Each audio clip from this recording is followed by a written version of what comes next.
Bonjour à tous, c'est Stéphane d'Ideal Body. Alors aujourd'hui, je vais répondre à une question qu'on se pose souvent, c'est faut-il être fort pour être massif?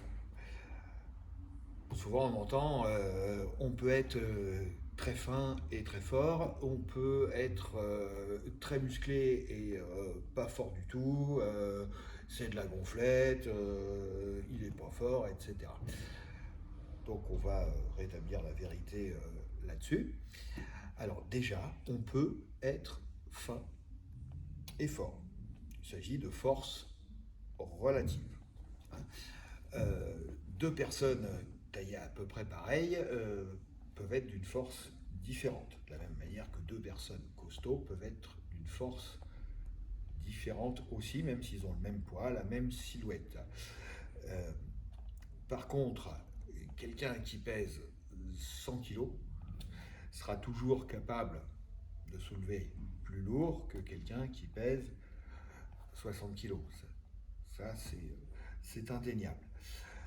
Euh, à moins que la personne de 60 kilos soit entraînée à faire des exercices de force. Mais si on prend quelqu'un dans la rue comme ça, un gars de 60 kilos lambda, un gars de 100 kilos lambda, le gars de 100 kilos sera plus fort. Voilà. Maintenant, effectivement, à poids égal, silhouette égale, les gens peuvent être plus ou moins forts.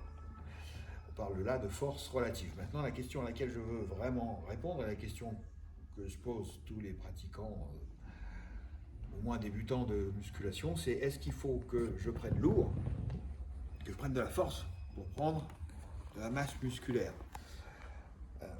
Alors, ce qui est sûr déjà, c'est que pour prendre de la masse musculaire, votre muscle, il faut qu'il ait une raison de se développer.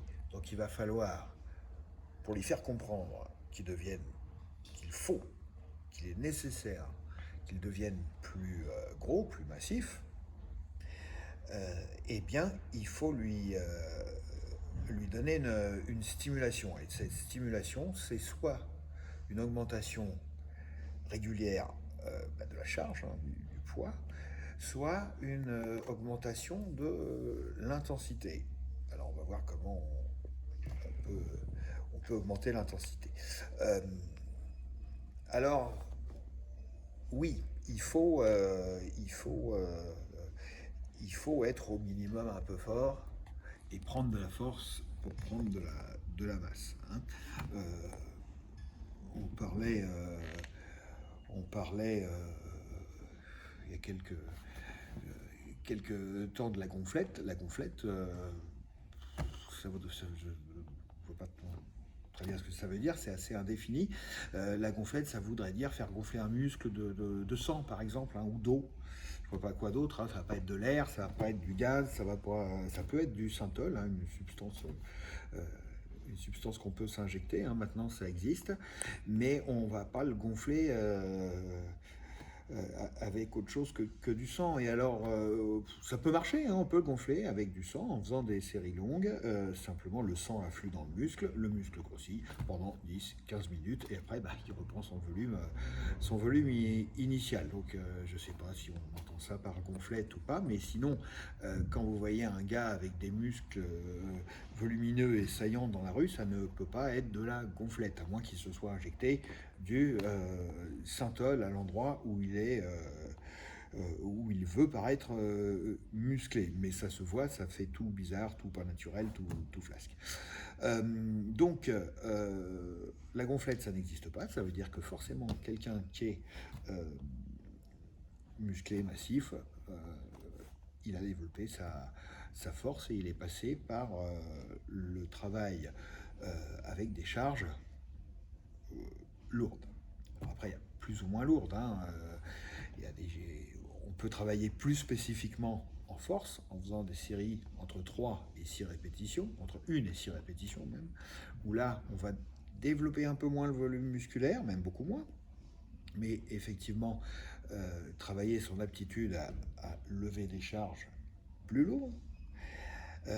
Et on peut aussi travailler en série de 6 à 15 répétitions, où là, on va plus stimuler l'hypertrophie, le développement de de la masse musculaire. Voilà. Dans les deux cas, il faudra soulever des charges relativement lourdes, donc il faudra augmenter sa force. Donc oui, il faut être plus fort pour être plus massif. Un des moyens de forcer le muscle à se développer de manière continue, hein, alors on connaît toujours des plateaux, hein, la progression ne sera jamais linéaire, elle se fera par palier, mais l'un des moyens de progresser sur la durée, les années, les décennies, c'est d'augmenter la charge.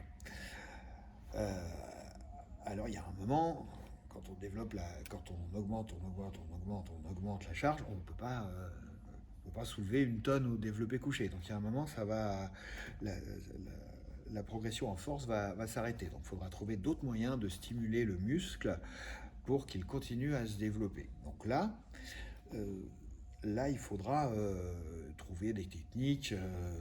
C'est là qu'interviennent les techniques d'intensification, hein, dont j'ai parlé dans d'autres vidéos. Et là, il s'agit de faire croire au muscle, pour simplifier, il s'agit de faire croire au muscle qu'il y a plus lourd, mais il n'y a pas plus lourd, parce qu'à un moment, on ne peut pas mettre plus lourd que très très lourd. Et puis, ce serait de toute façon pas bon pour les articulations. Donc les techniques d'intensification sont bonnes, mais une fois qu'on a atteint son potentiel de développement en augmentant petit à petit la charge.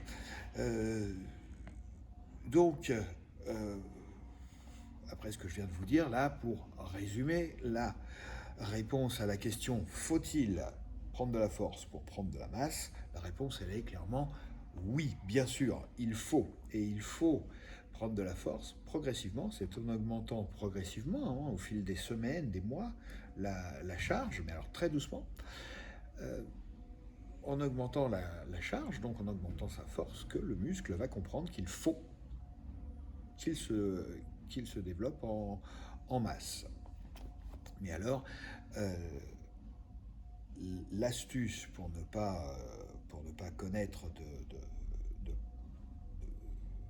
longs paliers ou alors de blessures qui vous feront régresser, c'est toujours de commencer bas, pas vouloir dès le début quand on commence, là je m'adresse aux débutants, mais quand on commence, eh bien on se teste pas avec tout de suite un maxi et on ne cherche pas à chaque fois à soulever le plus lourd qu'on peut. Il faut se garder une marge de progression, donc on commence très bas volontairement, il faut que ce soit facile, et puis à chaque séance, chaque semaine c'est mieux, et plus prudent, on ajoute 2,5 kg à chaque barre. Et puis, si vous faites ça sur l'année, vous allez ajouter énormément de kilos. Hein. J'ai pas fait le calcul, mais 2,5 kg par semaine, ça fait pour chaque barre, hein, si on prend squat, développé couché, soulevé de terre, hein, les 3 mouvements de base, 2,5 kg par semaine, 2,5 kg fois 50, ça fait plus de 100 kg. Ça fait plus de 100 kg à l'année. Donc c'est très très bien comme rythme d'augmentation des charges.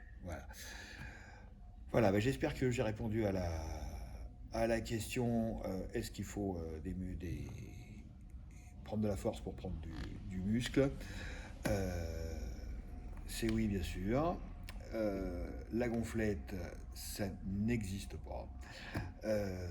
Et sur ce, je vous dis à très bientôt pour une nouvelle vidéo. N'hésitez pas à liker, partager si vous avez aimé cette vidéo. À très bientôt, ciao.